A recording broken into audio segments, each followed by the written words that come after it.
Hello, everyone, and welcome to another episode of Restrung. This is the Indian Wells host tournament review, and well, what a tournament it's been. And if we think about two results in a final where there really wasn't a loser, you gotta say it was this one, because on one hand, guys, what happens to Yannick Sinner when he loses for only the second time, particularly on a hard court in God knows how long? He comes up with a statement victory just to shut everybody up. And on the other hand, Daniil Medvedev 2.0, Neomedi? How should we call him? Because, I mean, the trend continues. The trend continues. And of course, we mean the trend that players are having to be more aggressive.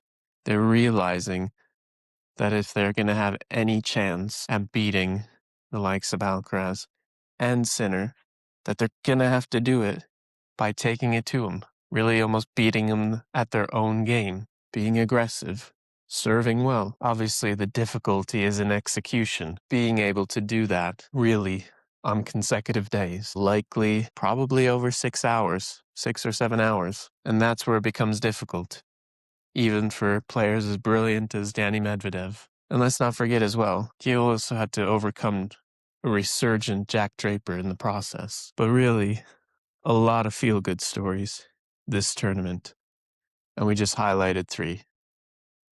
Yannick Sinner, who, at our own admission here on the podcast, almost looked a bit susceptible throughout some of the tournament, right? Seemed to even have a little bit of a twinge in his back. Was it after Saturday's semi-final match? But again, Sinner showing us why it's Sincras and not just Alcaraz. That's the important thing, is champions, the best of the sport, continually prove us wrong. The big 3 did it for 20 years. The challengers to those big 3, Wawrinka, Del Potro, Murray, add a few more into that list, Team, they're the ones who also proved us wrong. And that's the hallmark of great champions. People were freaking out about how Yannick Sinner had lost 2 matches in the last 40-some matches. And those were to what, Djokovic and Alcaraz? The guy has literally barely lost in almost 2 years, on par with the likes of McEnroe and Federer, and even surpassing the likes of Nadal and Djokovic. It's almost impossible to understate how well he's played, especially given the circumstances. And yet, people discount him. And I almost think he needs that. And I almost think he needs to add a little bit of grit to his game, the little bit of flair that every once in a while extracted just that little bit more, certainly out of Djokovic, but even at rare times out of Nadal and Federer. We saw him take on some hecklers in the crowd, which, to be honest, I think makes for great show, makes for great theater, especially now that tennis is starting to become more and more sanitized. Right? And what we mean by that is taking away line judges, taking away some of those things that aren't as refined, the debates.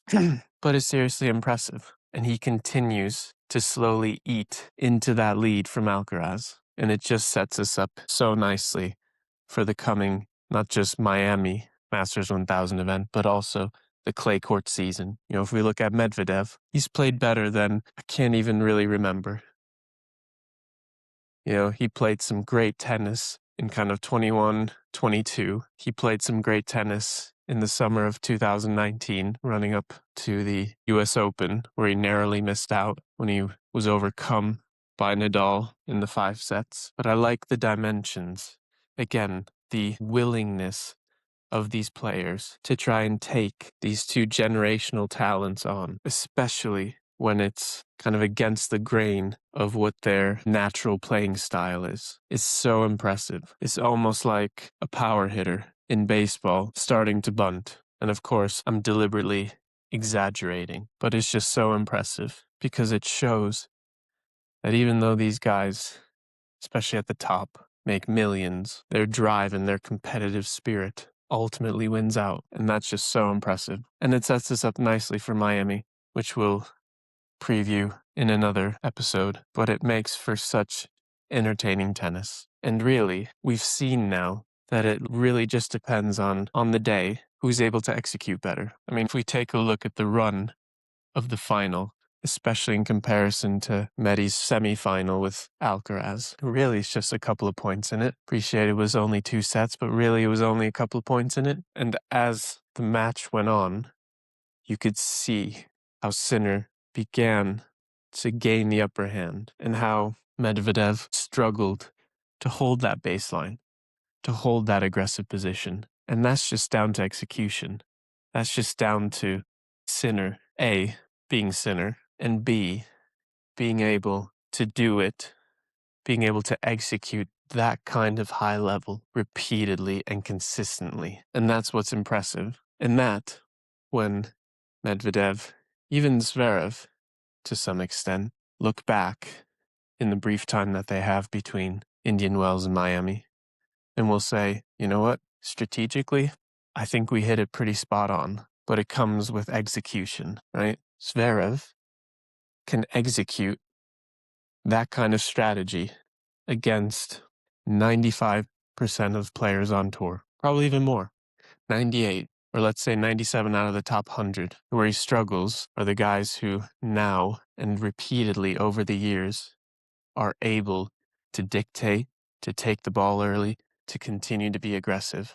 And Sinner's on the top of that list. Carlos right behind him, although Carlos is able to, when he's not in the offensive, is able to turn it around with his incredible speed and defense. And obviously now kind of the modern Novak Djokovic, because he knows not only is kind of the longevity in question at understandably 38, 39 years old, but also the game has changed at the very top. In terms of Carlos Alcaraz, I mean, what can you say? For nigh on 2 weeks, was the best player on court. Obviously difficult to prove, very easy to say. But from a level perspective, you have to say, over the average, even though he lost a set to Rinderknecht, from a level, and certainly from an eye test perspective, he was the most solid.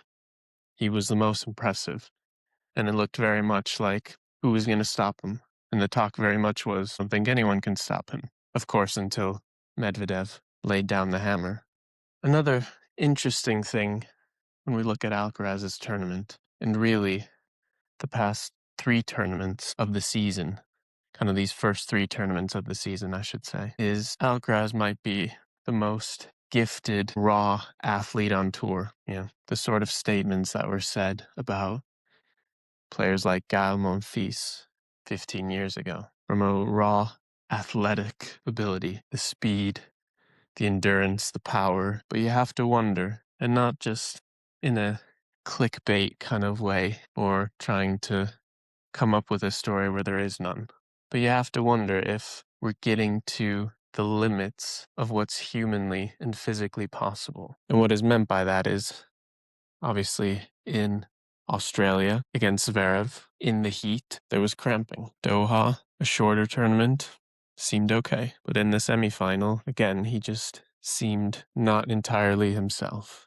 Towards the end of the match, he seemed tired. And you have to wonder if the perhaps most entertaining player the tour has possibly ever seen, if his game style is taking its toll. And obviously that's not something that you want to say, because you want to see these incredible rallies. You want to see these incredible gets. You know, Carlos Alcaraz, from our perspective here at perhaps the savior of entertainment value in tennis. And what we mean by that is there's a reason why Roger Federer was the most popular player on tour for almost 20 years. There's a reason why even at some of his lower points in his career, he was still able to pack out a center court at a Grand Slam, really at any Grand Slam, because people came to see not necessarily him win, and we're particularly talking about from a neutral perspective, even the casual tennis fan, but they came to see him do special things on court. They came to see him play an incredible drop shot,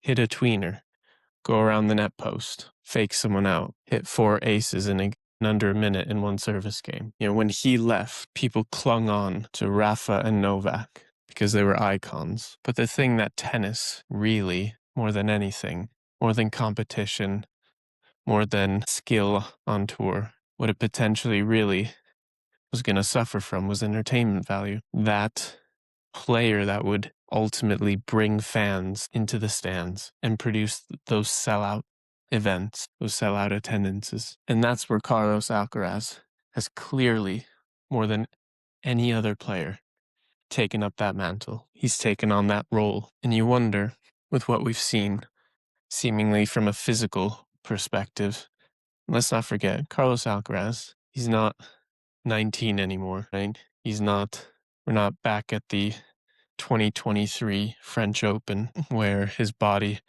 hadn't really properly was done developing, where playing for 2 weeks on clay, 2, 3, 4, 5 hours, the body wasn't ready yet really for that. He is likely at his physical peak now. Not his game peak, but his physical peak. And we hope that we're wrong with these slightly out there assertions. But it certainly raises questions about, does he, for his own sake, and his ability to physically manage his way through some of these particularly 2 week events. So the almost 2 week Masters 1000s and certainly the Grand Slams, especially if we think that the field at the very top is starting to get closer together. And you might have more of these 4, potentially 5 hour matchups. Does he potentially need to manage his physicality through a match and through a tournament slightly differently? Because obviously, as we've talked about, as the analysts on TV talk about, and some of the ex-professionals, the Andy Roddicks, the John McEnroes, the Roger Federers of this world mention on a consistent basis is self-management, pacing yourself throughout one of these events to be at your optimal, ultimately for the final, when it really matters. But we'll watch that closely over the next coming big events, certainly as we get into warmer weather conditions in Europe, as we get into clay events, which are generally a bit more taxing on the body. We'll see how that develops. And that's where we'll leave it for this Indian Wells Review podcast. Again, we thank you very much for listening. Stay tuned for our Miami Open preview, where we'll look at all the big stories and try and make some predictions given what we've just seen in the past 2 weeks. You've been listening to Restrung. Thanks for listening. We'll catch you next time.